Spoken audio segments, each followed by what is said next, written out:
Le Sahara a été une opportunité pour nous vraiment de rencontrer la plupart des partenaires, la plupart des acteurs de l'écosystème de la durabilité en Côte d'Ivoire. Il faut noter qu'en 2 jours déjà, nous avons pu rencontrer une 50aine de visiteurs à qui nous avons présenté nos activités que nous faisons en Côte d'Ivoire, des professionnels de l'agriculture, des étudiants qui voudraient comprendre ce que c'est que la durabilité dans les activités agricoles. Nous avons parlé longuement de nos 3 principaux programmes que nous implémentons en Côte d'Ivoire. Je crois que ça a permis aux participants et aux visiteurs de comprendre et de connaître un peu IDH.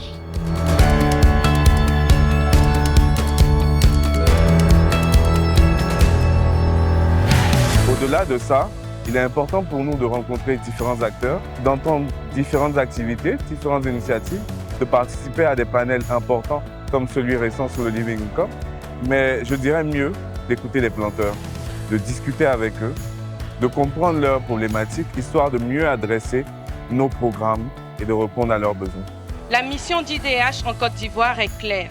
Transformer les marchés au profit des personnes de la planète et du progrès en réunissant des acteurs engagés, des chaînes de valeur mondiales afin de créer des conditions optimales de travail, une meilleure rémunération pour les producteurs et d'œuvrer à l'adoption de pratiques éco-responsables et inclusives pour tous. Et c'est ce mandat que s'est donné IDH avec l'appui de nos donateurs, notamment les Pays-Bas, la Suisse, la Belgique, le Danemark, pour ne citer que cela. Côte d'Ivoire is the biggest producer and Netherlands is the world's largest importer. We cannot do this alone. Therefore, we work with indispensable partners like IDH to convene and facilitate public-private collaboration. La Suisse a initié sa collaboration avec IDH il y a déjà 10 ans, donc on est arrivé 5 ans après sa création. Et évidemment, dans ce contexte, IDH joue un rôle de premier plan, tant au niveau de la mise en œuvre ou de la mise en lien de certains acteurs et de projets, que de plaidoyer effectué en faveur d'un marché bien régulé et d'un cacao durable. Je voudrais féliciter IDH pour ces 10 ans d'activité en Côte d'Ivoire.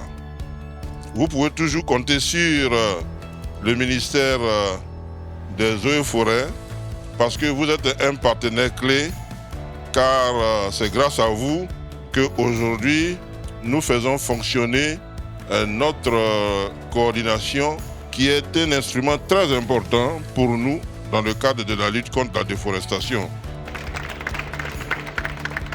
En plus de cela, donc de renforcer nos collaborations et nos partenariats, le Sahara a été aussi l'opportunité pour nous de célébrer nos 10 années de présence en Côte d'Ivoire avec notre partenaire institutionnel clé, les Pays-Bas, qui cette année est le pays à l'honneur de cette édition du Sahara. We've had visitors from all stakeholders such as the education, higher education. We've had banks coming through who are looking to invest and scale, but most importantly also officials from government and business at large. In the future, we hope to increase our impact as IDH together with the partners that we work with, but making sure that all the farmers and all those are involved increase their return on investment.